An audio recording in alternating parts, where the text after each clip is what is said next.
Party में संघ में रह के आरएस का झंडा उठा के लग जाएंगे, ये सियासी सोच है मुसलमान की। इसका बड़ा उदाहरण मैं बताता हूं।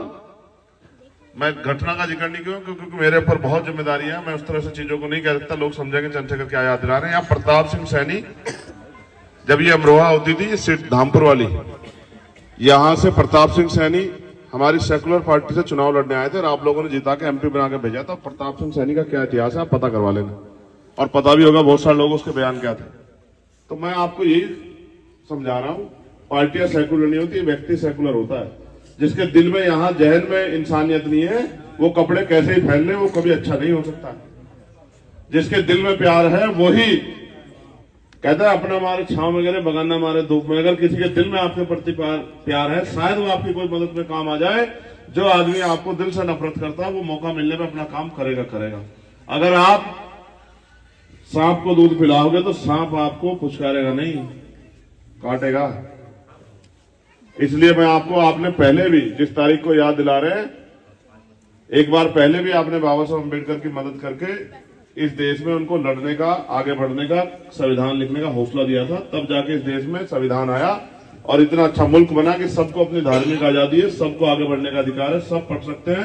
आज हमारा भाई प्रधान जो बना बैठा है, ये संविधान की वजह से बना है। अगर ये संविधान नहीं होता तो कौन बना था प्रधान? ये संविधान ही तो देता। अगर मैं आज एक गरीब का बेटा इलेक्शन लड़ना चाहता हूं पार्लियामेंट का, जहां दूसरी तरफ धन्ना सेठ 100 करोड़ के लोग, आज पैसे वाले लोग लड़ रहे हैं, ये संविधान की देन। आप यहां बैठे हैं और हमारे अंगूठे में ताकत है। हम चाहें बड़े से बड़े ताकतवर आदमी को जमीन में पटक दे वोट की ताकत के साथ, और कम से कमजोर को कुर्सी बिठा दे। ये ताकत हमारी वोट में, ये संविधान ने दी। मेरी दो बातों पर गौर करना, काम आएंगे आपके जिंदगी भर। मैं तो आपके बीच में हूं, हर हालात में आपके बीच में हूं। कितनी घटनाएं जिस पर मैंने लड़ा और मैंने कभी साथ नहीं छोड़ा। पहली बात यह है कि आदमी 10 रुपए का सामान खरीदता है, 4 बार सामान को इधर उधर करके देखता है। ये जो आपने ये टोपी, अगर ये फटी हुई होती लेते क्या दुकान से? कटी हुई होती लेते क्या? जली हुई होती लेते क्या? आप 10 रुपए का सामान खरीदते हो, 20 बार देखते हो सामान खराब तो नहीं है, कम तो नहीं है, पुराना तो नहीं है। लेकिन जब आप 5 साल का मुस्तकबिल तय करने के लिए वोट डालने जाते हो तो आंख बंद कर देते हो। इसका खामियाजा 5 साल जुर्म सह भुगतना पड़ता है। आप तराजू रख के तोल लो, कोई प्रत्याशी आ जाए, अगर चंद्रशेखर आजाद से ज्यादा मुफीद या इस संविधान के लिए लड़ने वाला कोई आपको मिल जाए तो मुझे बता देना बस। भाई चंद्रशेखर आजाद की। भाई बहुत बड़े पैसे वाला नहीं हूँ। पिताजी मुख्यमंत्री रहे, बुआ जी मुख्यमंत्री रहे। ये तो एक दोष है कि पैसे वाला नहीं, और ये मेरे पीछे बहुत बड़े नाम नहीं। लेकिन आज तक जो पहचान बनाई है वो काम के दम पे बनाई है, संघर्ष करके बनाई है, जुल्म के खिलाफ लड़के बनाई है, और जालिम की लाठी रोक के बनाई है, जालिम की लाठी पकड़ के बनाई। और जितनी मुसीबत सह सकता हो आदमी, उससे ज्यादा मुसीबत सह के बैठा हूं। ना सीबीआई रोक सकती, ना ईडी, ना इनकम टैक्स, ना मुकदमा, ना जेल। जितनी उम्र नहीं, उससे ज्यादा मुकदमे लेके कंधों पे घूम रहा हूं। और जब इनसे भी नहीं रुका तो गोली चला के, 4 गोली चला के, फिर भी जो है इतना प्यार आशीर्वाद था महापुरुषों का कि आप भाइयों की दुआ है कि फिर भी बच गया, और अब फिर आपके बीच में हूं, और अभी जाता भी नहीं कहीं। ये भी आप याद रखना। अगर मैं मर भी गया तो मेरे खून का एक कतरा भी आप लोगों के काम आएगा। मेरी बात को आप याद रखना, आपकी हिफाजत करेगा। मैं तो आपसे मदद मांगने के लिए आया। जमहूरियत में आप ताकतवर हैं, आपके पास वोट की ताकत। अगर अकेले चंद्रशेखर आजाद को किसी लड़ाई को लड़ना होता तो अब चंद्रशेखर आजाद लड़ लेता, क्योंकि ये तो ताकत बाबा साहब ने आपके अंगूठे में दी है वोट की।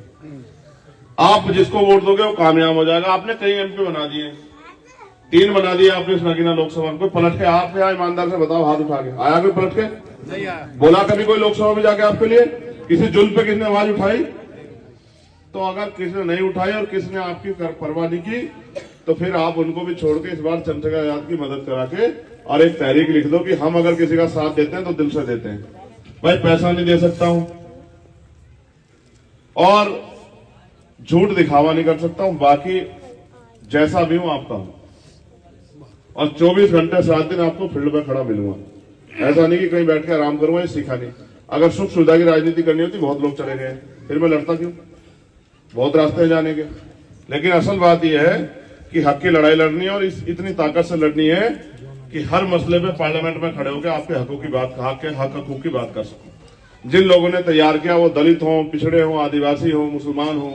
आज देखो इस संविधान की वजह से सिस्टम में हमारे लोग थे, पाल का, प्रजापति का, कश्यप का, सैनी का, जाट का, गुजर का, मल्ला का, कुशवाहा का, विश्वकर्मा का, सैन का, चमार, वाल्मीकि, पारसी, धोबी, कोरी, खटीक का, और जो मुसलमानों में पिछड़ी वर्ग के जाते हैं इनके बच्चों को भी आरक्षण का लाभ मिलता था।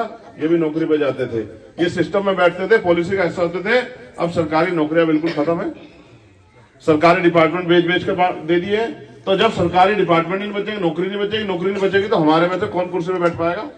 और जब कुर्सी पे हमारा आदमी नहीं होगा तो फिर सरकार का डंडा हमारी पीठ पे रोज पड़ेगा।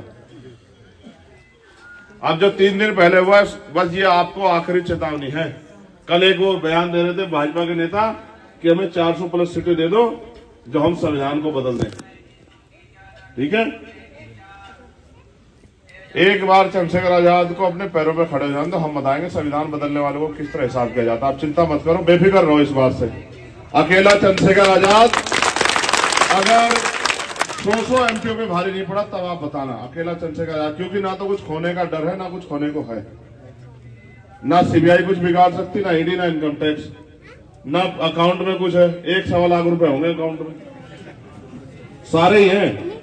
और वो भी क्योंकि बाबा साहब ने संविधान में हमें ताकत दी है। जो गोली मेरे ऊपर चली थी उसमें जो मुकदमा दर्ज हुआ था उसमें आए 2 बार के मुकदमों के पैसे हैं। वो भी 900 रुपए थे मेरे अकाउंट में 2017 में जब मैं जेल गया।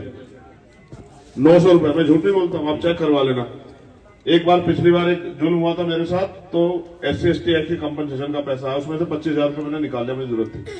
और फिर उसके बाद दोबारा साहब जब गोली चली थी तो उसके कंपनसेशन का पैसा आया वकालत की वो करने के लिए, वो पैसा है।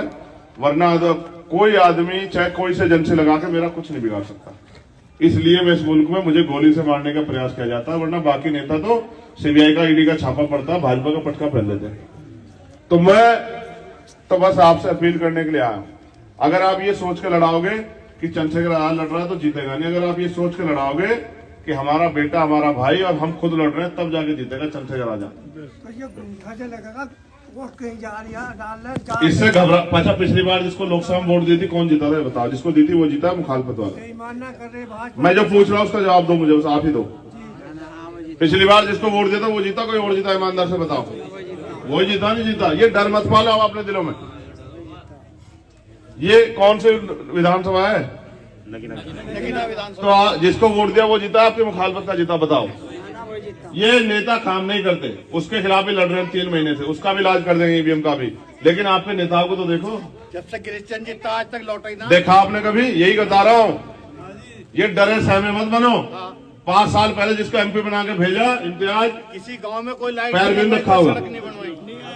बताओ भाई, ईमानदार से आया था क्या 5 साल में एक बार भी देखा क्या आपने? नहीं देखा। तो अगर ऐसा चाहिए तो थारी मर्जी। और अगर चंद्रशेखर आजाद जैसा चाहिए तो फिर ये सोचियो कि चंद्रशेखर आजाद नहीं लड़ रहा, हम लोग लड़ रहे, फिर वोट देने जाइए जोड़ लगा के। और जो 2 साथी रिश्तेदार दूर रह रहे उनको बुलाइयो, और अपने गांव में पहले से तैयारी रखियो कि आपका एक भी वोट इधर उधर बटे ना। क्योंकि दलित समाज ने तो पूरी तैयारी कर ली, आप आसपास का गाँव पता करवा लेना अपना। जिस गाँव में आप जानते हो पता करवा के देख लेना, वहां से 80-80, 85, 90% वोट मिलेगा। बाकी आपके ऊपर छोड़ दी उन्होंने इस बार कि आप क्या करोगे। पता करवा के देख लो, पता, ठीक है, आपके आसपास, ठीक है भाई। चंद्रशेखर आजाद को दिल से लड़ाएंगे, पक्का, बिल्कुल पक्का। ये हमारा चुनाव निशान है, चेतली भाई। ये मेरी है, आपकी, बस मुझे बता दो ये हमारी किसकी है, बताओ। पक्का, दिल से मान लो, कोई और बात रहेगी ये भी बता दो। नुक है, फिर मैं कह रहा, याद रखियो, इस दिन तुम्हें याद रहेगा। घबराओ मत, ठीक है।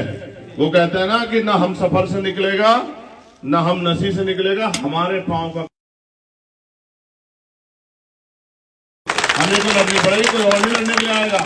और ऊपर वाला भी अगर किसी को कुदरती भेजती है तो वो खुद नहीं आती, किसी बंदे को भेजती है ताकत देके कि भाई चल तू जाके हिम्मत दिखा, तेरे साथ हम वो कर रहे हैं। अगर आपको देखना कम हो जाए तो अलग बात है। इसको तो बेचारे को बंगाल से यहां तक दिख गया, इसको महाराष्ट्र से यहां दिख गया, आप भी देखना शुरू कर दो तभी जाके बचेगी सारी वो। और ईवीएम के खिलाफ आंदोलन चल रहा 3 महीने से। पूरी उम्मीद है कि चुनाव जो होगा वो बैलेट पेपर से होगा, और बैलेट पेपर से नहीं हुआ तो हमने उनको दूसरा ऑप्शन दे दिया कि जो पर्ची निकलती है मशीन में लिखते हैं किसमें गई, वो पर्ची बाहर निकाल दो, शीशा हटा दो बस उसका, वो पर्ची हमारे हाथ में आ जाए, उस पर्ची को हम डब्बे में जमा कर दें और आप पर्ची गिन देना, हमें मशीन से गिनती करवानी नहीं है, 5 साल इंतजार करें वोट देके, ठीक है। तो सारे काम आसान हो जाएंगे। मगर आप पे फोन है नहीं, एक बार जरा देख लो, एक बार देख लो, है फोन, इसमें नंबर है बहुत सारे, है या नहीं है भाई, इनका प्रयोग करो। जिबनू के कह रहे चंद्रशेखर हमारा और हम लड़ा रहे, तो आसपास के गांव में दोस्ती रिश्तेदारी बहुत सारी होंगी आपके पूरे क्षेत्र में, फोन करो, लोगों को बताओ। जहां तक मैं नहीं पहुंच पाऊंगा, 58-53 बूथ है, मैं कहां पहुंच जाऊंगा अकेला, ठीक है। आपका फोन पहुंचेगा रिश्तेदारियों में, बहनों के यहाँ, चाचियों के यहाँ, खाला के यहाँ, सबके यहाँ आपका फोन पहुंचेगा कि भाई वो हमारा है, हमारा भाई है, उसकी मदद करनी है, तब जाके बात बनेगी। और आखिरी बात ये रहेगी, इधर देखो जरा जल्दी से, क्या लिखा, 1 वोट, हाँ, तो ये मैं खोल, हाँ तो कुछ नहीं, कुछ कर लीजिए।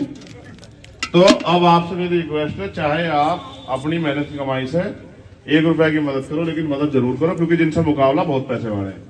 मैं तो 24 घंटे 7 दिन यही काम करता हूँ, ना तो मेरा कोई कारोबार, ना मेरी कोई दुकान, ना मेरी कोई नौकरी, मैं तो 24 घंटे 7 दिन यही करता हूँ, ना मैं कोई ठेकेदार हूँ, मैं तो